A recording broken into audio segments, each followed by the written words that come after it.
तामुलपुर जिल्लानि सुबुंफोरनि थाखाय गोजोनथाव खौरां।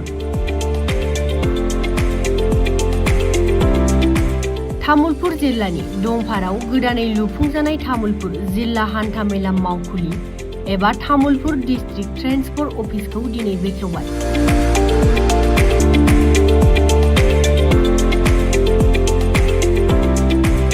बीटीसी हान्थामेला राहानि मावफुं सोद्रोमा मृत्युंजय नार्जारी, बीटीसी हान्थामेला बिफाननि secretary Bhaskar Jyoti Mahanta, Dipjyoti Chakraborty, joint commissioner of transport बिथांमोननि नुजाथिनायाव बे तामुलपुर डिस्ट्रिक्ट ट्रेन्सपोर्ट अफिसखौ दिनै बेखेवनाय जायो। हाबाफारियाव बाहागो लानानै मावफुं सोद्रोमा मृत्युंजय नार्जारिया तामुलपुर जिल्लानि डीटीओ अफिसाव गोबां स्टाफनि गोनांथि दं, बेखौ थाबैनो थिसननो थांखि लानाय जागोन। जितु तामुलपुर डिस्ट्रिक्ट हिसाबै डीटीओनि स्टाफा जेबायदि थानांगौमोन नांगौ बादि गैया। जोंनि डीटीओ अफिसाव इनफोर्समेन्ट, सेकार, थार्ड ग्रेड, फोर्थ ग्रेड बिराद माने सर्टेज जाना दं।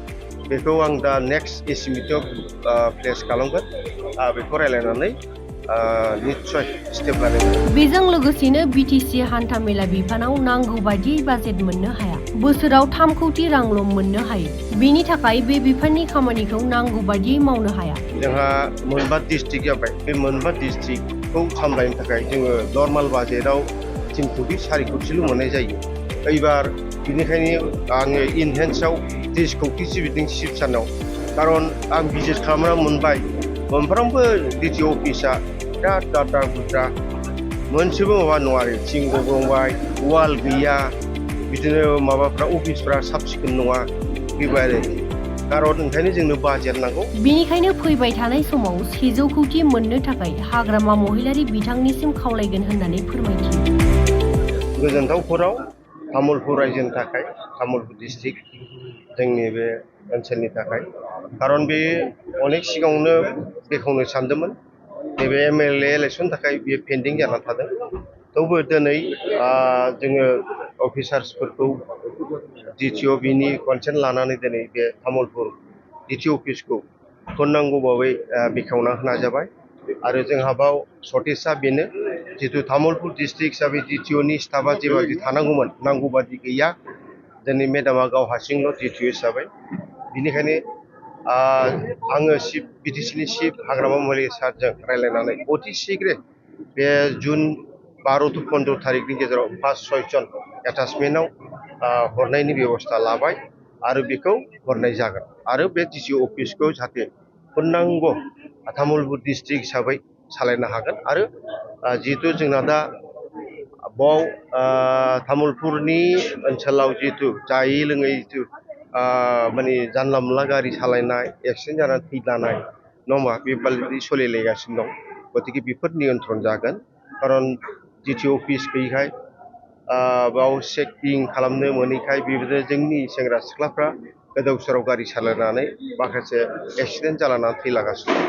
गतिके बेबादि हयथ' जानाय नंला। एबार एसे साबधानै सालायसिगोन। खारन नैबे जोंनि माबानि एसपि आरो एडिशनेल मेडामजोंबो आं रायलायखाबाय, बिसोर जथेस्थ' कपारेसन होगोन। आरो प्रसासन नङाबा डीटीओ जों एमबिआइल'जों जाया। गतिके मोननैजों दल जानानै जितु परिबेसखौ मोजां लाबोनायनि बेखौ सिद्धान्त लादों आरो निस्सय बेयो जागोन बेखौ आसा खालामबाय। आं बेखिनिखौ बुंबाय। सार, जिहेतु गासै बीटीसी ओनसोलावनो जि माखासे सेंग्रा सिख्लाफ्रा एक्सिडेन्ट जानानै जि थैबाय थानायखौ जोङो सम सम नुबाय थायो, बेखौ कन्ट्रल खालामनो थाखाय सरकार फारसेनिफ्राय बा जि ट्रेन्सपर्ट डिपार्टमेन्टनिफ्राय माबायदि राहा सार?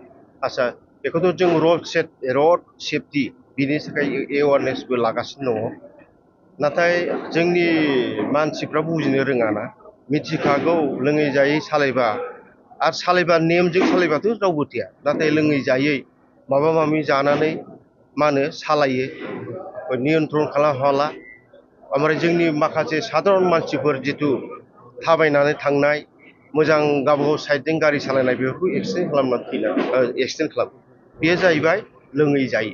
गतिके बिनिखायनो बेखौथ' जों सरकार हिसाबैथ' डिउटि जोंना डिपार्टमेन्टआ डिउटिखौ मावखागोन। नाथाय गाव गावनो थिग नङाबा सरकारनि सायावल' बा डिपार्टमेन्टनि सायावल' बेखौ ब्लेम खालामनानै लाब गैया।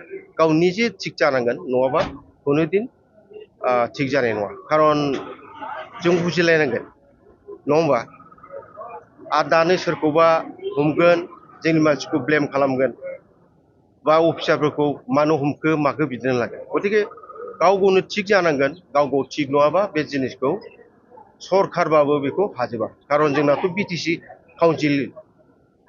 काउन्सिलसो स्टेटफ्रावनो गिदिर गिदिर देशआवनो खुनु बेखौ नियन्त्रण खालामा गतिके गावनो थिग जानांगोन आरो बेखौ जोङो डिपार्टमेन्टेलि जितु रुल्सआव जे दङ बेखौ बे हिसाबै खामानि मावनांगोन सार बिटिसि जि काउन्सिलनिफ्राय ट्रेन्सपर्ट डिपार्टमेन्टआव माबायदि खामानि मावनो थाखाय थांखि लादों सार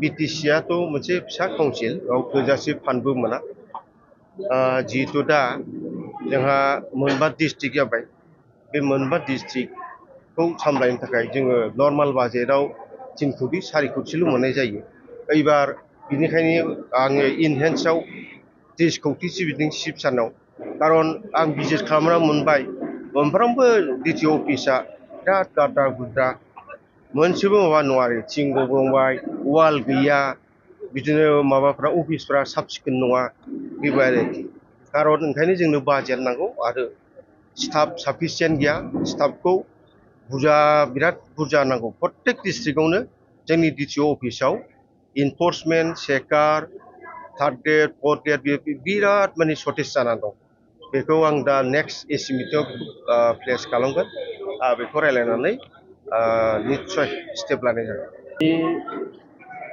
আমি নতুন তামোলপুর ডিটিঅ অফিস হিসাবে মুকলি কৰিব পাৰিছোঁ কাৰণ আমি এইটো বহুত দিন আগত এইটো মুকলি কৰিব বিচাৰিছিলোঁ ইলেকশ্যন আগত কিন্তু সময় নোপোৱাৰ কাৰণে লেট হৈ গ'ল তথাপিও আজি আমি তামোলপুৰ ডিটিঅ অফিচটো মুকলি দিয়া হ'ল আৰু ইয়াত মানে স্থাপিত নাই হ'ব হ'লে অফিসটো কেনেকৈ চালাব মেডাম যিটো অকলে আছে গতিকে আমি অতি সোনকালে জুন 12 to 15 তাৰিখ ভিতৰত 5জনমান ইয়াত এটাচমেণ্ট আমি ষ্টাফ দি আছোঁ আৰু অলপ আগতে আমি SP আৰু ADC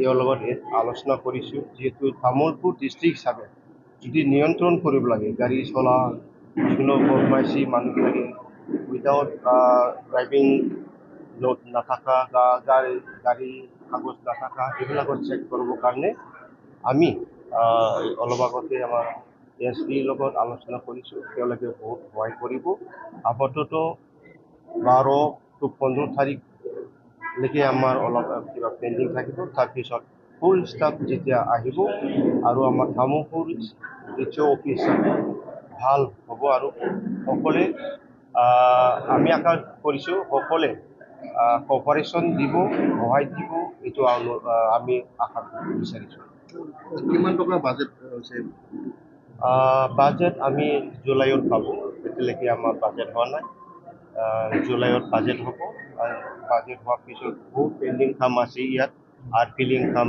দৰকাৰ আছে আৰু অফিচত বহুত মানে চফা চেট কিবা কিবি বহুত এইবিলাক আছে গতিকে মই মেডাম লগত আলোচনা কৰিছোঁ এই ডিটেইল কি লাগে কিমান বাজেট লাগিব ইয়াত এইটো মোক এই কেইদিনৰ ভিতৰত আমাক দিব আৰু এইটো মই বাজেটত সোমাই ল'ম